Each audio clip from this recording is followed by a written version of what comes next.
ગુજરાતી સાહિત્યકારોની રચના ખૂબ અગત્યનો વિડિયો છે અને મોસ્ટ આઈએમપી પ્રશ્નો ગણાવી શકાય.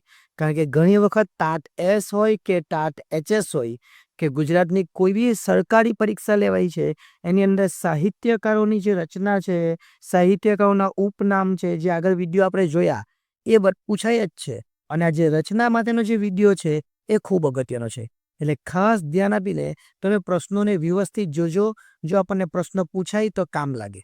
જોઈએ, આ ભારેલો અગ્નિ કોની રચના છે? એટલે આ તો ખાલી વાક્ય બનાવેલું છે. તમારે જે ભારેલો અગ્નિ છે એ કોની રચના છે? તો રમણભાઈ દેસાઈ. રમણભાઈ દેસાઈ એ ભારેલો અગ્નિ એની રચના કરેલી છે. પણ એની સાથે સાથે એમણે સિરીઝ અને હૃદયનાથ, અથવા એવું પણ પૂછે રમણભાઈ દેસાઈ છે એની અંદર 3 છે. એટલે એવું પૂછે સિરીઝની રચના કોણે કરેલી, હૃદયનાથની રચના કરેલી અને ભારેલો અગ્નિની રચના કરેલી? તો રમણભાઈ દેસાઈ. એટલે આ રીતના આપણે 3 પ્રશ્નો એથી શીખી શકીએ. આગળ ચાલીએ આપણે. પ્રખ્યાત પોસ્ટ ઓફિસના સર્જક કોણ?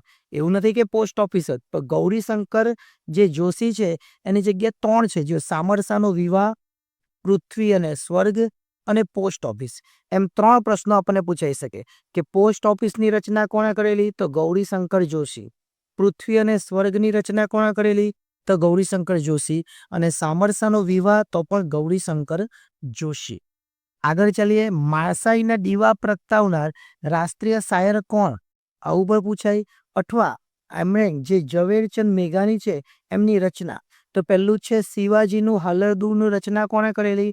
તો એ પણ ઝવેરચંદ મેઘાણી. યુગવંદના ઝવેરચંદ મેઘાણી. વેવિશાળ એ પણ માળસાઈના દીવા અને સૌરાષ્ટ્રની રસધારા.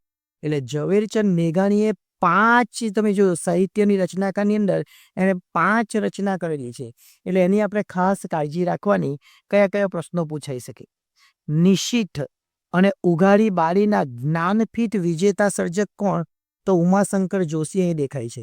તો ઉમાશંકર જોશીમાં નિશિથ આવે, સાપના ભારા આવે, ઉઘાડી બારી આવે, અભિજ્ઞા આવે અને હવેલી આવે.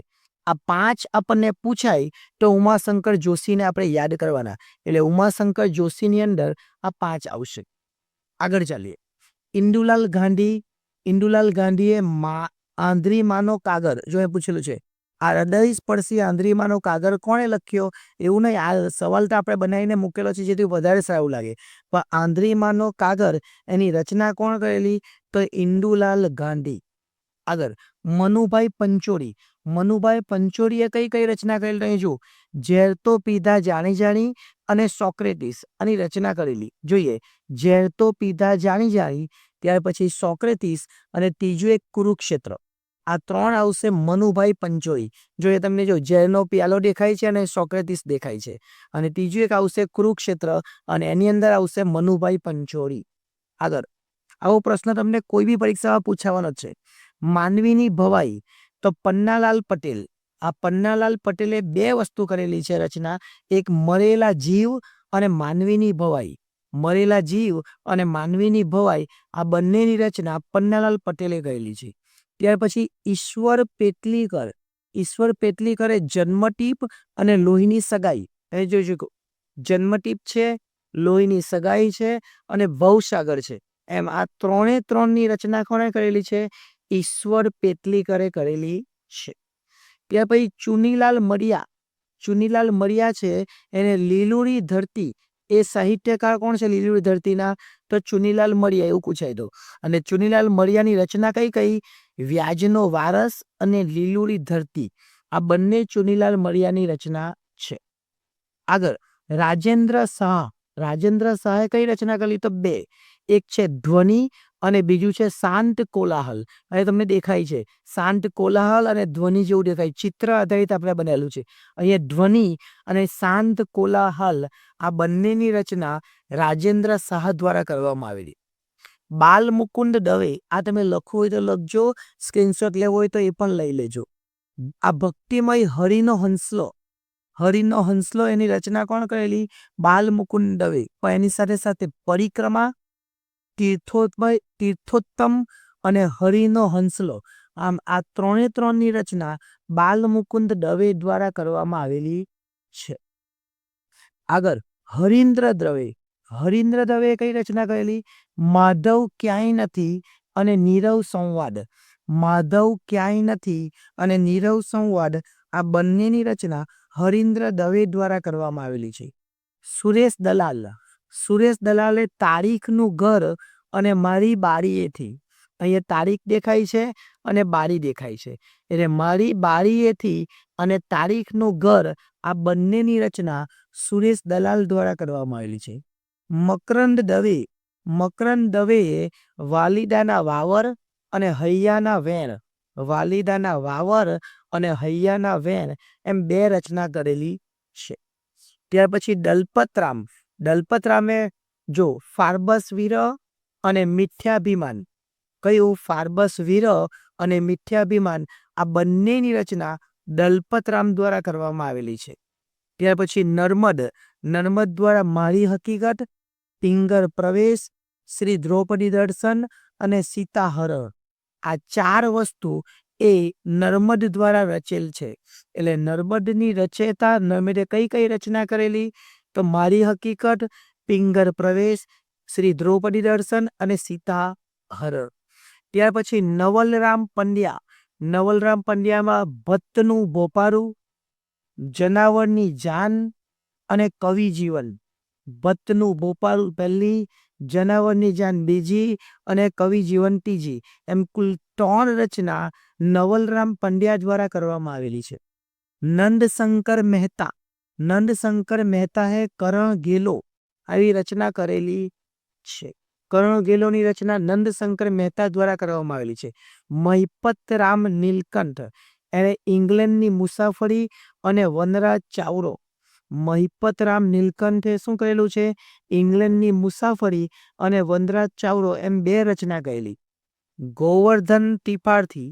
ગોવર્ધનરામ ત્રિપાઠીએ સરસ્વતી ચંદ્રભાગ 1-4, સ્નેહ મુદ્રા, લીલાવતી જીવનકલા અને સાક્ષર જીવન એમ કુલ 4 જે છે એની રચના કરેલી છે. આગળ મણિલાલ દ્વિવેદી એણે કાંતા, અમર આશા, માલતી માધવ, નરસિંહ અવતાર, સુદર્શન અને પ્રેમ જીવન એમ કુલ 6 રચના એ મણિલાલ દ્વિવેદી દ્વારા કરવામાં આવેલી છે. આનંદ શંકર ધ્રુવ એણે આપણો ધર્મ, હિન્દુ ધર્મની 12 પોથી, વિચાર માધુરી અને ધર્મવર્ણન એમ 4 રચના એ આનંદ શંકર ધ્રુવ દ્વારા કરેલી છે. નરસિંહરાવ દિવેટિયા એમણે કુસુમમાળા, પ્રેમળ જ્યોતિ, નુપુર ઝંકાર, હૃદયવીરા અને તરંગલીલા એમ એમણે પણ 5 રચના કરેલી છે. આપણે સમયની પાબંદીને કારણે ઓછા સમયમાં વધુ તમે સમજી શકો એટલા માટે ફટાફટ વાત કર્યા સિવાય ચાલીએ છીએ. રમણભાઈ નીલકંઠ એમણે રાયનો પર્વત, એ રાય છે અને એને પર્વત દેખાય છે. ભદ્રમ ભદ્ર એટલે કે ટિકિટવાળું. રાયનો પર્વત અને ભદ્રમ ભદ્ર એમ 2 રચના રમણભાઈ નીલકંઠ દ્વારા કરવામાં આવેલી છે. કાકા કાલેલકર દ્વારા અહીંયા આપેલી 5 રચના કરેલી છે. ઓતરાતી દિવાલો, જીવનલીલા, હિમાલયનો પ્રવાસ, અહીં હિમાલયનો પ્રવાસ દેખાય છે, જીવન ભારતી અને જીવન ચિંતન એમ કાકા કાલેલકર દ્વારા આ કુલ 5 રચના કરેલી છે. ત્યાર પછી છે કનૈયાલાલ મુનશી. કનૈયાલાલ મુનશીમાં આવે વેણની વસુલાત, રાજાધિરાજ, પાટણની પ્રભુતા, પૃથ્વી વલ્લભ, ગુજરાતનો નાથ અને કૃષ્ણ અવતાર એમ કુલ 6 રચના એ કનૈયાલાલ મુનશી દ્વારા કરવામાં આવેલી છે. એટલે હવે વિડીયો ગમ્યો હોય તો વિડીયોને લાઈક કરી દેજો. ચેનલને સબસ્ક્રાઈબ કરવાની બાકી હોય તો એ પણ કરી લેજો. પરંતુ સતત મહેનત એ જ સાચી ચાવી છે. એટલે જો સફળતા મેળવવી હશે તો સતત મહેનત કરવાની રહેશે. ટાટ એસ અને ટાટ એચએસની અંદર આ વિડીયો તમને ખૂબ ઉપયોગી થશે. આ વિડીયોને આપણે ભાગ 1 ગણીશું, આ પછી ભાગ 2 અને ભાગ 3 પણ આવશે, જેથી કરીને તમને આવી જે રચનાઓના જે સાહિત્યકારો છે એના વિશે સંપૂર્ણ માહિતી મળી રહે. વિડીયો ગમ્યો હોય તો લાઈક કરી દેજો. ફેસબુક પર જોતા હોય તો વિડીયોને લાઈકની સાથે સાથે આપણા આ પેજને ફોલો પણ કરજો. જો યુટ્યુબ પર જોતા હોય તો આપણી ચેનલને સબસ્ક્રાઈબ કરજો અને સાથે સાથે પેલું હાઈપનું જે ઓપ્શન છે એની અંદર પોઈન્ટ પર આપજો, જેથી કરીને વિડીયો પર આગળ વધે. આભાર.